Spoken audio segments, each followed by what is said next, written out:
नमस्कार, खबरों का पंचनामा देख रहे हैं आप। मैं हूं आपके साथ पूजा। हम लेकर आए हैं देश और दुनिया की 5 बड़ी खबरें, जिस पे चर्चा के लिए मेरे साथ स्टूडियो में मौजूद हैं कैपिटल टीवी के editor in chief doctor Manish Kumar. Doctor साहब, बहुत बहुत स्वागत है आपका। धन्यवाद। सबसे पहले नजर हेडलाइंस पर।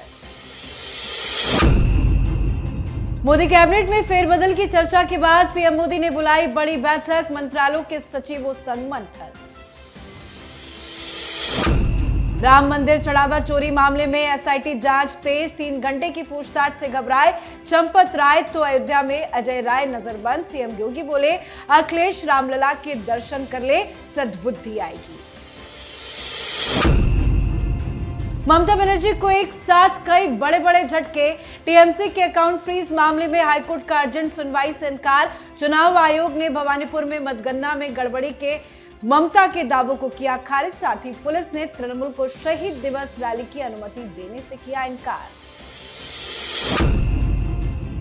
भगवत मान के विवादित वीडियो पर कलह जारी, पंजाब की आम आदमी पार्टी सरकार में बवाल, मान के खिलाफ विद्रोह की शुरुआत। तो इसी बीच भगवत मान बोले मेरे खिलाफ साजिश रच रहा है विपक्ष।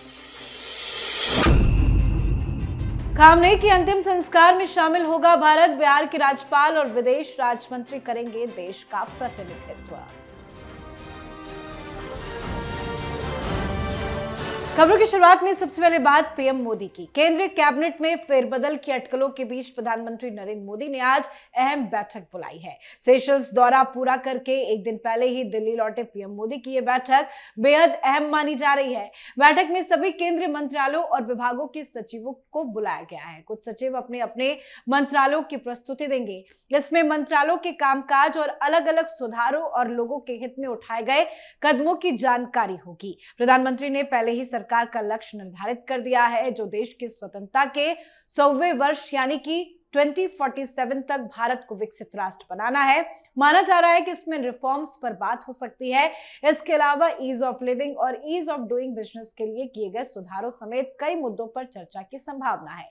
इन सब के अलावा कैबिनेट में फेरबदल के बीच में ये बैठक काफी महत्वपूर्ण मानी जा रही है। सर, पिछले 2-4 दिनों से तो लगातार कैबिनेट रिशफलिंग की चर्चाएं चल रही है। इसी बीच पीएम मोदी की ये बैठक कितनी इंपॉर्टेंट है और बैठक क्यों बुलाया गया? देखिए, बैठक इसलिए बुलाया जा रहा है क्योंकि प्रधानमंत्री मोदी सरकार का चाल चरित्र और चेहरा सब कुछ बदलना चाह रहे हैं।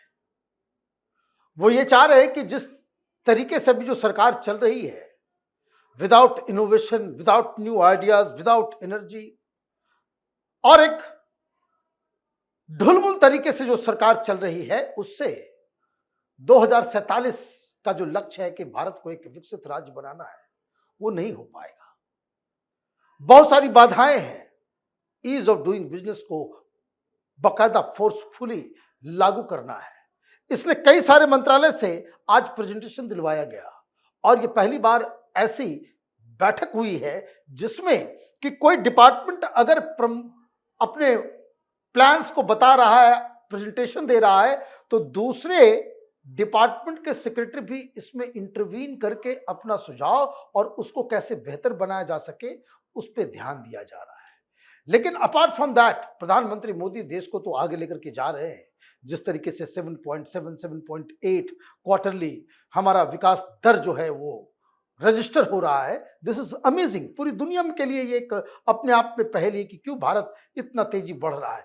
बट जो फोकस है और जो मुझे लगता है कि इसके ऊपर ज्यादा फोकस होना चाहिए, ईज ऑफ लिविंग।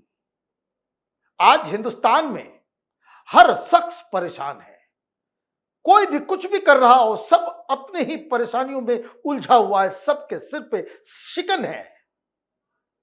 सरकार पहली बार आम इंसान की जिंदगी में कैसे खुशियां आए, कैसे हम जिंदगी को जी पाए बिना किसी अवरोध, बिना किसी टेंशन के, इसके ऊपर सरकार फोकस कर रही है। ये अपने आप में एक फिलॉसफी में बदलाव, गवर्नेंस के फिलॉसफी में बदलाव की ओर इशारा कर रहा है। जी, चलिए बढ़ते हैं आगे और बात राम मंदिर चढ़ावा चोरी मामले की। राम मंदिर चढ़ावा मामले की जांच में अब नए पहलुओं की पड़ताल की जा रही है। पुलिस ने चंपत राय से कई घंटे पूछताछ कर उनका बयान दर्ज किया। वहीं एसआईटी बैंक रिकॉर्ड, सुरक्षा व्यवस्था, समझौते के पालन और गिरफ्तार आरोपियों की आर्थिक गतिविधि की भी जांच कर रही है। जांच एजेंसियां पूरे मामले से जुड़े दस्तावेजों और वित्त रिकॉर्ड का मिलान कर रही है। तो वहीं ट्रस्ट की 11 जुलाई को प्रस्तावित बैठक की तारीख में बदलाव कर दिया गया है। अब ये बैठक 11 के बजाय 6 जुलाई को होगी। बात राजनीति की करें तो राजनीति भी खूब हो रही है। कांग्रेस ने कई सारे सवाल खड़े किए हैं। अजय राय ने वीडियो जारी कर दावा किया कि उन्हें अयोध्या पहुंचते ही नजरबंद कर दिया गया। उन्होंने कहा कि जब तक उन्हें राम मंदिर में दर्शन की अनुमति नहीं मिलेगी तब तक वो अयोध्या नहीं छोड़ेंगे। तो सीएम योगी ने भी राजनीति कर रहे विपक्षी पार्टियों पर करारा हमला बोला है। अखिलेश यादव पर तीखी टिप्पणी करते हुए सीएम योगी ने कहा कि अखिलेश जी, आप अयोध्या की चिंता छोड़ दीजिए, पश्चाताप कीजिए, एक बार रामलला के दर्शन कर लीजिए, सद्बुद्धि आ जाएगी। अगर सचमुच खुद को धार्मिक दिखाने की कोशिश में लगे हैं तो मथुरा वृंदावन पर खुलकर बोल दीजिए, कृष्ण जन्मभूमि पर बोल दीजिए। सर चंपत राय से 3 घंटे तक पूछताछ, बैंक खातों की भी जांच पड़ताल चल रही है और राजनीति भी खूब हो रही है। क्या कुछ चल रहा है इस मसले को लेकर? देखिए, ऐसा लग रहा है कि टाइमलाइन बिल्कुल क्लियर है। किसी को भी छोड़ा नहीं जाएगा। 6 तारीख को मीटिंग होगी, 3 लोगों को बाहर किया जाएगा और 3 लोगों के ऊपर कार्रवाई भी शुरू हो जाएगी। 3 घंटे बातचीत हुई। चंपत राय ने ये माना कि हमारे पास जानकारी पहले से थी, लेकिन हमने इसे इंटरनल ही इसको हम दुरुस्त करने की जो कोशिश हमने की वो गलती हो गई। अब सवाल गहरा इसलिए रहा है क्योंकि अनिल मिश्रा के ऊपर यह आरोप लग रहा है कि जितना भी चंदा चोरी हुआ, यह आरोपियों के द्वारा बताया जा रहा है। ये सूत्र बता रहे हैं कि जितनी भी चोरी होती थी उसमें 40% या अनिल मिश्रा के पास चला जाता था। इस तरह के खुलासे हो रहे हैं। और अगर इसमें ट्रस्ट के लोगों की मिली भगत है तब तो न ये गोपाल राव बचेंगे, न चंपत जी बचेंगे, ना ही अनिल मिश्रा बचेंगे, ना ही कोई और बचेगा। सब जेल जाएंगे और इनके घरों के ऊपर बुलडोजर भी चलेगा। ये जो घर बनाया जा रहा है ना, अविनाश शुक्ला जो है 3 महला बिल्डिंग बना रहा था शहादतगंज में, वो सब जाएगा। ये एक्शन जो है वो योगी आदित्यनाथ की तरफ से, और चूंकि क्लैरिटी है योगी आदित्यनाथ को कि हम छोड़ेंगे नहीं किसी को भी, इसलिए वो एग्रेसिव है। He is not on back foot. Akhilesh Yadav इसे चुनावी मुद्दा बनाना चाहते हैं। योगी आदित्यनाथ कह रहे हैं कि कम ऑन, चलो बनाओ इसको, इसी पे खेलते हैं। और इसलिए अब बहुत सारे लोगों को ये सोचना पड़ेगा कि आपने रामलला के मंदिर में चोरी के मुद्दे को अगर आपने उठाया तो ये काशी विश्वनाथ और श्री कृष्ण जन्मभूमि का मुद्दा अगर योगी नाथ उठा देते हैं तो फिर अखिलेश यादव कहीं के नहीं रहेंगे। जी, अब बात ममता बनर्जी की बढ़ती मुसीबतों की। आज ममता बनर्जी को एक साथ कई बड़े बड़े झटके लगे हैं। बड़ा झटका कलकत्ता हाईकोर्ट ने दिया है। कोर्ट ने पार्टी के 3 बैंक खातों को फ्रीज करने के खिलाफ दायर याचिका पर अर्जेंट सुनवाई करने से स्पष्ट मना कर दिया। दूसरा झटका पुलिस ने दिया है। कोलकाता पुलिस ने तृणमूल कांग्रेस के दोनों गुटों को धर्मतला में 21 जुलाई को शहीद दिवस कार्यक्रम आयोजित करने की अनुमति देने से इनकार कर दिया। साथ ही तीसरा बड़ा झटका चुनाव आयोग ने दिया है। चुनाव आयोग ने ममता बनर्जी की तरफ से लगाए गए गड़बड़ी के आरोपों को खारिज कर दिया। दरअसल ममता बनर्जी ने आरोप लगाया था कि दक्षिण कोलकाता के भवानीपुर विधानसभा क्षेत्र में बीजेपी नेता शुभेंदु अधिकारी से उनकी हार दक्षिण कोलकाता के सखावत मेमोरियल गवर्नमेंट गर्ल्स कॉलेज में मतगणना में गड़बड़ी का ही नतीजा था। चुनाव आयोग ने फिर से दोहराया कि सारे आरोप बिल्कुल गलत है। सर एक साथ इतने सारे बड़े बड़े झटके ममता को। देखिए, इसी को कहते हैं कि खेला हो गया इनके साथ। आप झूठ, धूर्तता और अफवाह की राजनीति करेंगे तो यही हश्र होने जा रहा है। आपने चुनाव के हार को सहस्र स्वीकार कर लिया होता कि हम हार गए, हम अपने आप को बदलने की कोशिश करेंगे। अगर ये काम इन्होंने कर दिया होता पहले तो ये सारी चीजें दिक्कत नहीं आती। अब पार्टी में रिवोल्ट हो गया। 440 करोड़ रुपए एक बैंक अकाउंट में पड़ा हुआ है और उसे बाहर निकालने के लिए ममता बनर्जी हाईकोर्ट गई। हाईकोर्ट ने कहा कि अभी सुनवाई नहीं करेंगे। अभी सुनवाई नहीं करने का मतलब ये हो गया कि अब जब ये फाइनल फैसला सुप्रीम कोर्ट और इलेक्शन कमीशन करेगा कि ओरिजिनल कौन है, नकली कौन है टीएमसी, तब तक ये बैंक अकाउंट में ताला, ये ममता बनर्जी के लिए बहुत बड़ा झटका है। और सिर्फ एक अकाउंट नहीं है, ये 440 करके 3 अकाउंट है। मतलब आप ये समझिए कि 1300-1400 करोड़ रुपए का जो है वो फटका लग गया है ममता बनर्जी को। अब आपने शुभेंदु अधिकारी के खिलाफ जाकर के कहा कि भाई हमें धक्का मारा, हमें पीटा गया, हमें पता नहीं किस किस तरह से प्रताड़ित किया गया, गड़बड़ियां की गई, मना कर दिया गया कि नहीं होगा। और शहीदी दिवस ये तो रिवाइव करने का एक तरीका था, लेकिन हुआ क्या, क्यों कैंसिल किया गया? कैंसिल इसलिए नहीं किया गया कि वहां ममता बनर्जी को रैली नहीं करने देना, नहीं, नॉट फॉर दैट। क्योंकि दो लोग परमिशन मांगने के लिए आ गए, वो नया वाला टीएमसी और कालीघाट मैंने ममता बनर्जी वाला टीएमसी, ये दोनों ही एक ही जगह पे, एक ही दिन, एक ही समय पे वो रैली करना चाह रहे थे। सरकार ने कहा नहीं, इसको दंगा हो जाएगा, मारपीट हो जाएगा, जैसे गुंडे हैं ये लोग, तो हिंसा ना हो इसलिए अगले 60 दिनों तक सारी रैलियों के ऊपर बैन लगा दिया गया कि जहां जहां ये लोग आपस में, ये गुट भी निकलेगा, ये गुट भी निकलेगा, ये दोनों बमबाज हैं, गुंडे हैं, बदमाश हैं। तो हिंसा को रोकने के लिए एक बहुत बढ़िया फैसला लिया गया है। जी, चलिए बढ़ते हैं आगे। पंजाब की राजनीति और सिख धार्मिक संस्थानों के बीच में टकराव एक बार फिर चर्चा के केंद्र में आ गया है। धार्मिक अपमान विरोधी कानून को लेकर बड़े विवाद के बीच में अकाल तख्त ने मुख्यमंत्री भगवत मान समेत राज्य विधानसभा की सभी 117 सीटों में से 68 सिख विधायकों और मंत्रियों को तलब किया। अमृतसर में हुई सुनवाई के दौरान अकाल तख्त ने पंजाब सरकार को कानून में संशोधन कर आपत्तिजनक प्रावधानों को हटाने के लिए 1 महीने का समय दिया है। अब इसको लेकर पंजाब की आप सरकार में भी हलचल काफी तेज है। मान के खिलाफ पार्टी के अंदर विद्रोह की शुरुआत हो गई है। इसी बीच भगवत मान ने एक बार फिर से बयान दिया है। मामले को लेकर मान ने बीजेपी पर आरोप लगाते हुए कहा कि मेरे खिलाफ साजिश रच रहा है विपक्ष। सर, हर बार और बार बार जब भी कैमरे के सामने भगवत मान आते हैं, वो एक ही रट रटा रहे हैं कि मेरे खिलाफ साजिश रची जा रही है। देखिए, आप कहते रहिए कि जैसे केजरीवाल कहता था कि हमारे खिलाफ साजिश है, शराब घोटाला नहीं हुआ, हमारे खिलाफ साजिश है, शीश महल घोटाला नहीं हुआ, हमारे खिलाफ साजिश है, हर जगह साजिश ही इनको नजर आता है।